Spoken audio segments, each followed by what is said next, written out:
Hello, Grace and friends. It's Ms. Wurman again. I am so glad to be here to read to you again for story time. I took a little break for spring break, and I bet you're probably still on spring break, and I hope you're enjoying yourself. But I couldn't wait to read to you again, so here I am. I'm going to read you a couple of stories today. One of them, it's about underpants. I think you'll think it's kind of funny and silly. This one is called Dinosaurs Love Underpants, which, is a surprise to me. I did not know dinosaurs love underpants, but let's find out more about that. It's by Claire Friedman. Oh my goodness, inside, look. All different kinds of underpants right at the beginning. I kind of like the rainbow, I have to say, down there. Those are very fancy. Okay. Dinosaurs love underpants. Dinosaurs were all wiped out a long way back in history. No one knows quite how or why, but this book solves the mystery.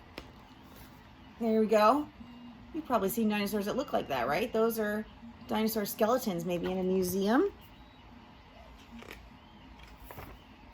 It all began when cavemen felt embarrassed in the nude, so someone dreamed up underpants to stop them from looking crude. Look at that, the guy who invented underpants. He's just sitting on top of that thing with scissors. Cut a pair right out. Everybody seems really impressed, like, wow, what a great idea. The dinosaurs roamed everywhere, all teeth and huge long necks. But scariest and meanest was Tyrannosaurus Rex. Look at that gigantic thing. Oh my goodness. It's huge and scary looking. When T-Rex saw man's undies, he roared with deafening rants. I don't want to eat you up. I want your underpants. Oh my goodness. They're being chased around. Ah, he looks very scary. I don't mind. I think they're right to run.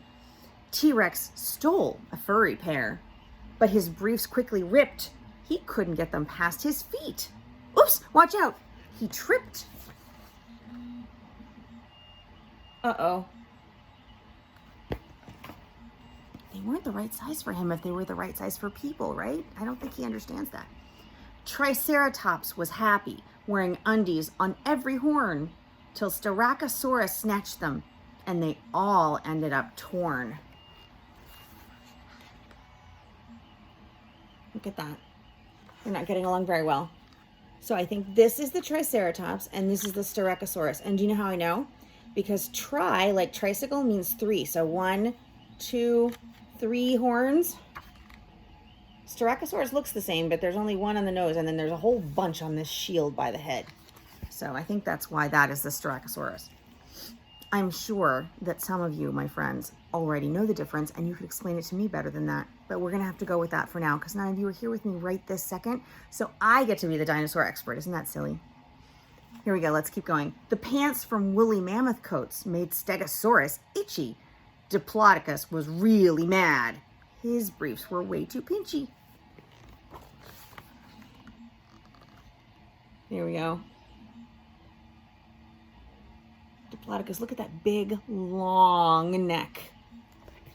That's why he has a big, long tail, so he balances out his big, long neck and he doesn't tip over. We're running low on underpants. The cavemen quaked in shock. These dinos are undies crazy. They've completely run amok. That some of them still have underpants, but some of them have made leaves into underpants because they don't have any underpants anymore. Run amok is a really cool phrase. It just means gone crazy nuts. Soon, undies were flying everywhere, all torn by tooth and claw. The dinosaurs were fighting in a great briefs tug of war. Look at that craziness. None of them are getting along very well. I think they should probably be better sharers. Goodness gracious. All right. The mighty underpants war raged all night. Thump, pow, bash, thwack, clout. The fighting got so crazy, all the dinos were wiped out. They're fighting all night long. very ferocious about the underwear. The next day, out the cavemen crept and cheered at what they saw. Hooray! Our biggest enemy is now at last no more. End of the fighting, they get to come out again. Goodness.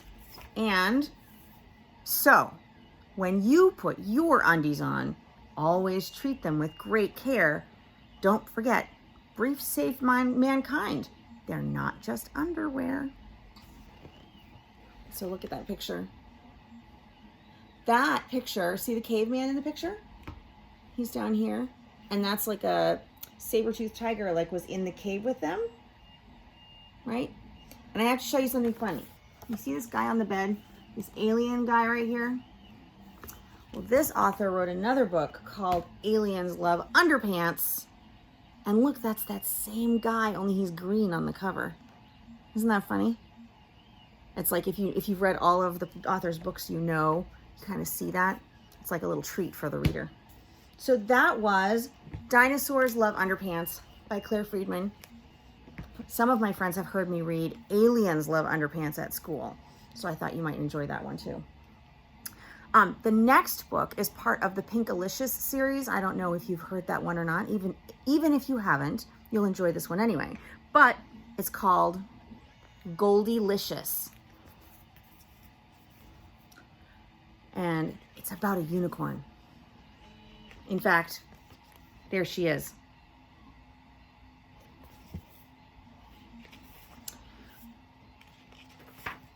I was putting flowers on the mane of my pet unicorn.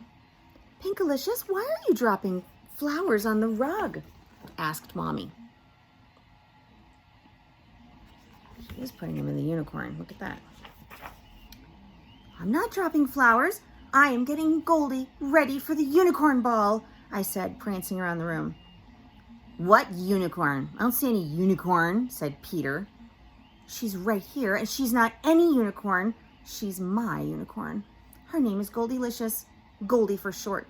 Oh, Goldie, you shouldn't have done that on the floor. You know better. Just neigh when you need to go potty. I'm sorry, Peter, but you're stepping right in it. Mom, what is Goldielicious talking about? Said Peter. Look at that. I guess Peter is her little brother. She really has made a mess of the living room. My goodness. Do you see how in this picture you can kind of see through Goldie? You can see the stripes of the wallpaper through her. I think that is the author trying to show us that she's an imaginary unicorn. She's not really there. Goldielicious. It's okay to have an imaginary friend, but maybe it's time to go put Goldie back in her stall or take her outside the house where she can run free. Okay, Mommy, come on. Goldie, we know where we aren't wanted, I said, galloping out the door. There they go. See how you can still see through her a little bit? Oh, look, actually, when she goes through the door, see how you can see through her right here, so she's imaginary, but they're about to go outside together, and now she doesn't look see-through anymore, right? She looks like she's not imaginary, but a solid unicorn. Interesting. Okay. I took Goldie out to perfect her pinkerific pirouette. Goldie is very graceful and has a wonderful sense of balance. We were thinking of joining the majestic Magenta Ballet, but there are only a few people, extremely special and unique people, who can see Goldie, namely me. Here they are, dancing. That's the picture I showed you at the beginning, I think. That's that same one of her dancing. A pirouette is a special kind of ballerina twirl in a circle, by the way. She should have explained that to you, but they're pirouetting around in a circle. Goldie is also a pinkatastic roller skater, kite flyer, and high jumper. She is very fast. I can never keep up with her. Goldie, wait for me! Oh my goodness, getting pulled along by a unicorn. Think how fast you could go. Goldie, where are you? She loves to play hide and seek, but she's too quick for me. As soon as I spot her, she is gone.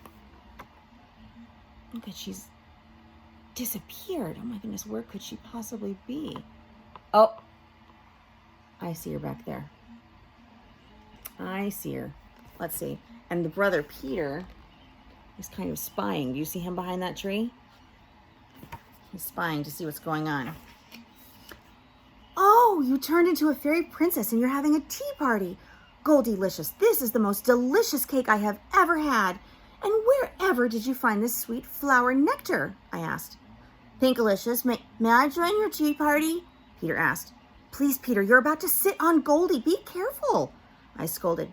Here's a little cinnamon stick for your tea, Peter said. That is a worm. Now you have insulted our host. You better watch out. That is a fancy tea party indeed. Look at that. Now I'm really hungry and I want cupcakes, I have to say. Or maybe just tea. Maybe I should just have some tea. Because Goldie will always protect me, I shouted. Not if I kidnap her and hold her prisoner in the castle tower. Bum, ba, bum. Oh, Pinkalicious is ready for Goldie to protect her, but look at that, Peter with a lasso. Gonna kidnap her and hold her prisoner in the castle tower. Oh, goodness. Beware, fair sister, or your golden pet will become broth for my magical cauldron, Peter yelled from the treehouse. Don't worry, Goldie. I'll rescue you from the wandering wizard, I said. Pinkalicious, you must gaze into this crystal ball as I cast a spell, Peter chanted as he threw a ball over the side of the treehouse. Abracadabra, abracadin, wizard out, pirate in. That is the magical castle, I see. Goldielicious is in there. So when Peter said she would be broth in a magical cauldron, the cauldron is a big stew pot that usually I think people use as a decoration at Halloween, like that witches have. That's a cauldron.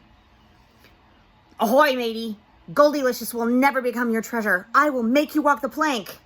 I suddenly realized that Goldielicious was nowhere to be seen. Hey, Peter, where did she go?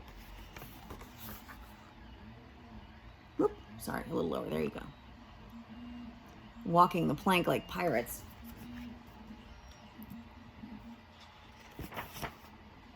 Look, she turned into a mermaid, Peter pointed to Goldielicious. Oh, that's just her dress-up outfit. She's not a real mermaid. She's just pretending, I told Peter. Nice. Nice setup there in the sunshine with the mermaid tail.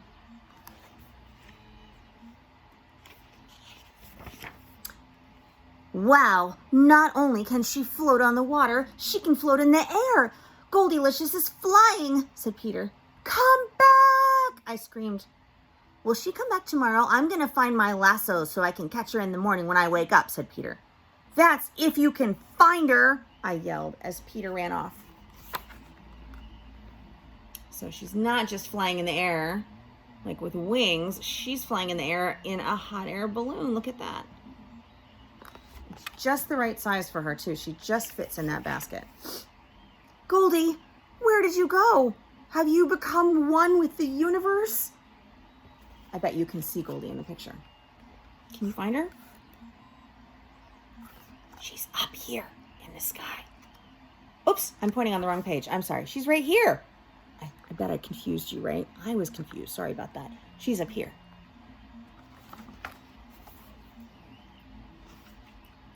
See what happens. Pinkalicious, it's time to go to bed. Come in now, bellowed voices from the door. Perhaps Goldie is hiding from the mean sorcerers who have come to take me to the dungeon, I said loudly. Pinkalicious, we heard that. Oh, pardon me. I mean, Sir Daddy and Lady Mommy, rulers, supreme and gracious guardians of the Princess of Pink. Now. Okay, I'm coming to bed, but I don't know where Goldie is, and she will miss me if I don't pet her goodnight. I hope you can find her this time. I bet you can. Do you see where she is?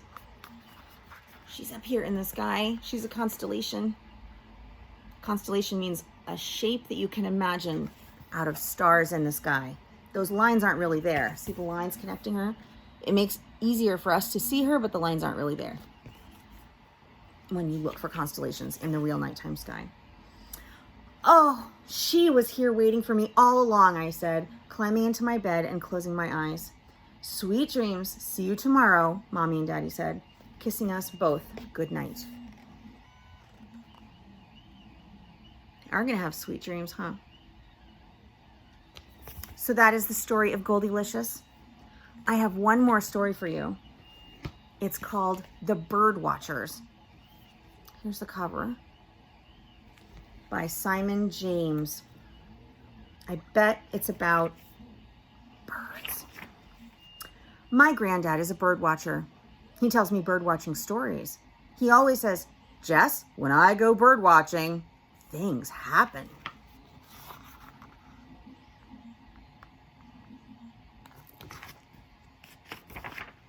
Once my granddad said, Jess, when I make drawings of birds, sometimes they make drawings of me too. You see that? It's very close to that bird. They're drawing each other. That's so funny. My granddad said, Jess, sometimes the birds help me when I can't find their names in my bird book. They are being very helpful. So the real name for that book, you can call it a bird book if you want to, but a scientist would call that a field guide. It's where you take a list of information, a big book actually, of information with you if you go out into the field to go look for something. So like if you're looking for bugs, you would have a field guide to bugs. Or if you're looking for birds, you would have a field guide to birds. And it would have all kinds of information in it so you could find out about the bird when you saw it. And my granddad said, Jess, I got all the birds together one morning to record something called the Dawn Chorus just for you.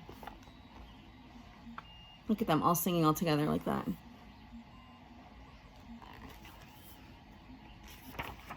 My granddad said, birds are amazing, Jess, but I wasn't sure. I had to find out for myself. So one day I decided to go bird watching with him. When we got there, I couldn't believe it.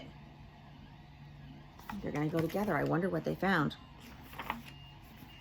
I couldn't see anything at all. Do you see anything? All the birds that Grandpa's talking about? I don't see them. Jess doesn't either. Granddad showed me how to use his binoculars. Everything was closer, but I couldn't see anything. Nothing happened. How strange. I wonder why that is, that nothing happened. I wonder if Granddad sees things and Jess doesn't yet. Then Granddad took me to the bird watching hut. He has a place where he goes to watch the birds. I see. Granddad opened the hatch and we looked out. It was amazing. Look at that. They're in a special little room and they can peek out of the window. I'd never seen so many birds. Granddad said there were yellow warblers, ring-necked ducks, herons, snipe, and western grebes. We made lots of notes and loads of drawings. That's where all the birds were. Oh my goodness. It's actually a very crowded pond, isn't it? And do you see Jess and Granddad are in here so that they don't scare the birds. The birds probably don't pay attention to whatever's in that little box. It's a good place to hide. Soon it was time to go. On the way back, Granddad asked me what I liked best about my first day bird watching. We're going back together. That's when I thought I would tell him a bird watching story of my own. Granddad, I liked it best when the dancing penguins came and shared my sandwich. I don't think I saw any. Did you see dancing penguins? Dancing penguins, Jess, said Granddad. I must have been looking the other way. Wait, but there they are. Maybe there were dancing penguins. Oh my goodness. The end. And we end with the birds who've been writing in their own journal, field journal, of things they saw on the trip, on the trip out into the woods. So that is The Birdwatchers, whoops, this way, by Simon James. I hope you enjoyed those stories. Friends of mine, Grayson, I look forward to talking to you again soon. I'm really glad I got to read to you. I'll talk to you again next time. Bye, have a great day.